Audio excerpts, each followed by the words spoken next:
तुरंत व्यक्तिगत रूप से सदन के पटल पर रख सकते हैं 15 मिनट में।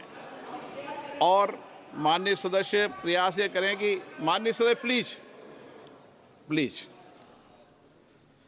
मैं माननीय प्रधानमंत्री जी से आग्रह करूंगा कि वह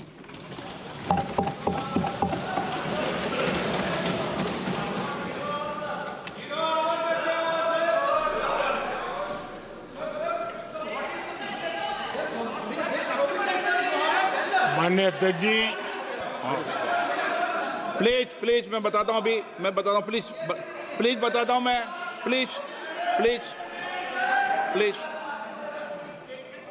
माननीय अध्यक्ष जी, माननीय अध्यक्ष जी, मैं प्रयागराज में हुए महाकुंभ पर वक्तव्य देने के लिए उपस्थित हुआ हूं।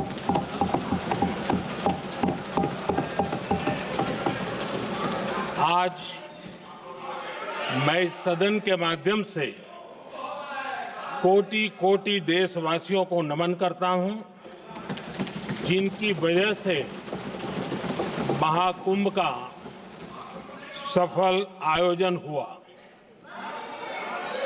महाकुंभ की सफलता में अनेक लोगों का योगदान है। मैं सरकार के, समाज के सभी कर्मयोगियों का अभिनंदन करता हूं। मैं देश भर के श्रद्धालुओं को, यूपी की जनता, विशेष तौर पर प्रयागराज की जनता का धन्यवाद करता हूं। अध्यक्ष जी, हम सब जानते हैं गंगा जी को धरती पर लाने के लिए एक भगीरथ प्रयास लगा था। वैसा ही महाप्रयास इस महाकुंभ के भव्य आयोजन में भी हमने देखा है। मैंने लाल किले से सबका प्रयास के महत्व पर जोर दिया था। पूरे विश्व ने महाकुंभ के रूप में भारत के विराट स्वरूप के दर्शन किए। सबका प्रयास का यही साक्षात स्वरूप है। ये जनता जनार्दन के संकल्पों के लिए, जनता जनार्दन की श्रद्धा से प्रेरित महाकुंभ था। आदरणीय अध्यक्ष जी, महाकुंभ में हमने हमारी राष्ट्रीय चेतना के जागरण के विराट दर्शन किए हैं।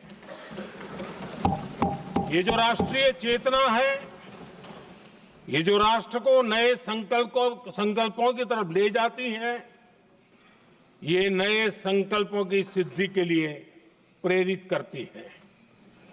महाकुंभ ने उन शंकाओं आशंकाओं को भी उचित जवाब दिया है जो हमारे सामर्थ्य को लेकर कुछ लोगों के मन में रहती है। अध्यक्ष जी, पिछले वर्ष अयोध्या के राम मंदिर प्राण प्रतिष्ठा समारोह में हम सभी ने ये महसूस किया था कि कैसे देश अगले 1000 वर्षों के लिए तैयार हो रहा है। इसके ठीक 1 साल बाद महाकुंभ के इस आयोजन ने हम सभी के इस विचार को और दृढ़ किया है। देश की ये सामूहिक चेतना देश का सामर्थ्य बताती है। किसी भी राष्ट्र के जीवन में, मानव जीवन के इतिहास में भी अनेक ऐसे मोड़ आते हैं जो सदियों के लिए, आने वाली पीढ़ियों के लिए उदाहरण बन जाते हैं। हमारे देश के इतिहास में भी ऐसे पल आए हैं जिन्होंने देश को नई दिशा दी, देश को झकझोर कर जागृत कर दिया। जैसे भक्ति आंदोलन के कालखंड में हमने देखा कैसे देश के कोने कोने में आध्यात्मिक चेतना उभरी। स्वामी विवेकानंद जी ने शिकागो में एक सदी पहले जो भाषण दिया, वो भारत की आध्यात्मिक चेतना का जयघोष था। उसने भारतीयों के आत्मसम्मान को जगा दिया था। हमारी आजादी के आंदोलन में भी अनेक ऐसे पड़ाव आए हैं। 1857 का स्वतंत्र संग्राम हो, वीर भगत सिंह की शहादत का समय हो, नेताजी सुभाष बाबू का दिल्ली चलो का जयघोष हो, गांधी जी का दांडी मार्च हो, ऐसे ही पड़ावों से प्रेरणा पाकर भारत ने आजादी हासिल की। मैं प्रयागराज महाकुंभ को भी ऐसे ही एक अहम पड़ाव के रूप में देखता हूं, जिसमें जागरूक होते हुए देश का प्रतिबिंब नजर आता है। अध्यक्ष जी, हमने करीब 1.5 महीने तक भारत में महाकुंभ का उत्साह देखा, उमंग को अनुभव किया।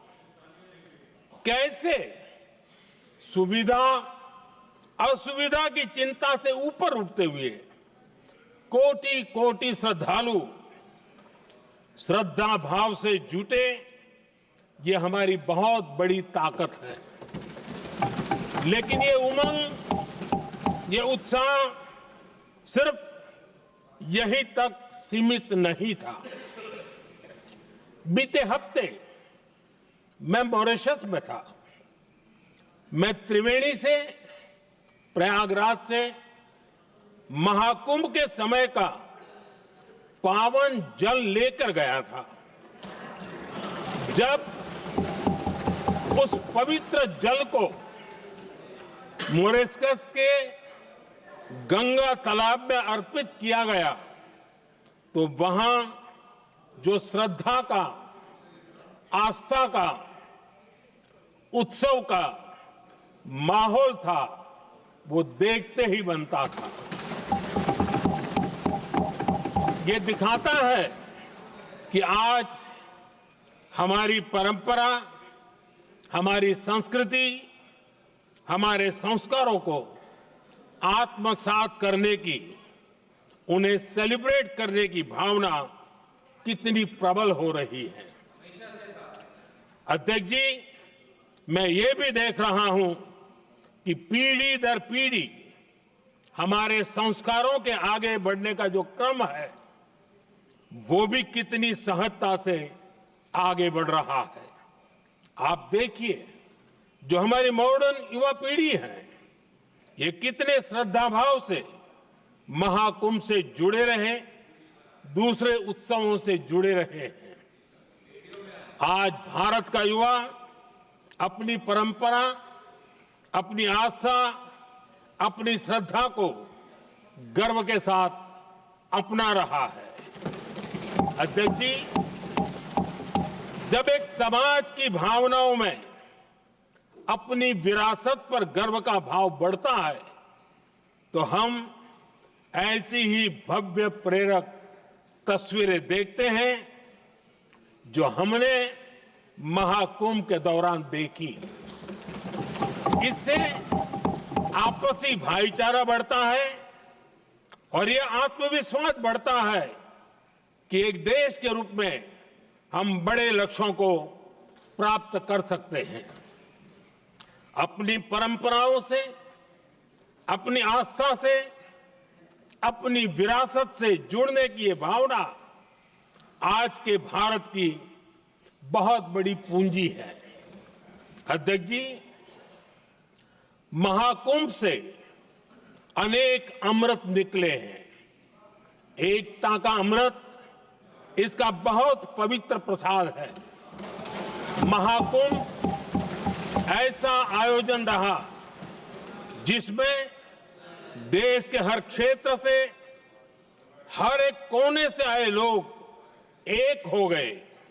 लोग अहम त्याग कर वयम के भाव से, मैं नहीं हम की भावना से प्रयागराज में जुटे। अलग अलग राज्यों से लोग आकर पवित्र त्रिवेणी का हिस्सा बने। जब अलग अलग क्षेत्रों से आए करोड़ों करोड़ों लोग राष्ट्रीयता के भाव को मजबूती देते हैं तो देश की एकता बढ़ती है। जब अलग अलग भाषा बोलियां बोलने वाले लोग संगम तट पर हर हर गंगे का उद्घोष करते हैं तो एक भारत श्रेष्ठ भारत की झलक दिखती है। एकता की भावना बढ़ती है। महाकुंभ में हमने देखा है कि वहां छोटे बड़े का कोई भेद नहीं था। ये भारत का बहुत बड़ा सामर्थ्य है। ये दिखाता है कि एकता का अद्भुत तत्व हमारे भीतर रचा बसा हुआ है। हमारी एकता का सामर्थ्य इतना है कि वो भेदने के सारे प्रयासों को भी भेद देता है। एकता की यही भावना भारतीयों का बहुत बड़ा सौभाग्य है। आज पूरे विश्व में जो बिखराव की स्थितियां हैं, उस दौर में एकजुटता का ये विराट प्रदर्शन हमारी बहुत बड़ी ताकत है। अनेकता में एकता भारत की विशेषता है। ये हम हमेशा कहते आए हैं, यह हमने हमेशा महसूस किया है और इसी के विराट रूप का अनुभव हमने प्रयागराज महाकुंभ में किया है। हमारा दायित्व है कि अनेकता में एकता की इसी विशेषता को हम निरंतर समृद्ध करते रहें। अध्यक्ष जी, महाकुंभ से हमें अनेक प्रेरणाएं भी मिली हैं। हमारे देश में इतनी सारी छोटी बड़ी नदियां हैं। कई नदियां ऐसी हैं जिन पर संकट भी आ रहा है। कुंभ से प्रेरणा लेते हुए हमें नदी उत्सव की परंपरा को नया विस्तार देना होगा। इस बारे में हमें जरूर सोचना चाहिए। इससे वर्तमान पीढ़ी को पानी का महत्व समझ आएगा, नदियों की साफ सफाई को बल मिलेगा, नदियों की रक्षा होगी। अध्यक्ष जी, मुझे विश्वास है कि महाकुंभ से निकला अमृत हमारे संकल्पों की सिद्धि का बहुत ही मजबूत माध्यम बनेगा। मैं एक बार फिर महाकुंभ के आयोजन से जुड़े प्रत्येक व्यक्ति की सराहना करता हूं। देश के सभी श्रद्धालुओं को नमन करता हूं। सदन की तरफ से अपनी शुभकामनाएं देता हूं।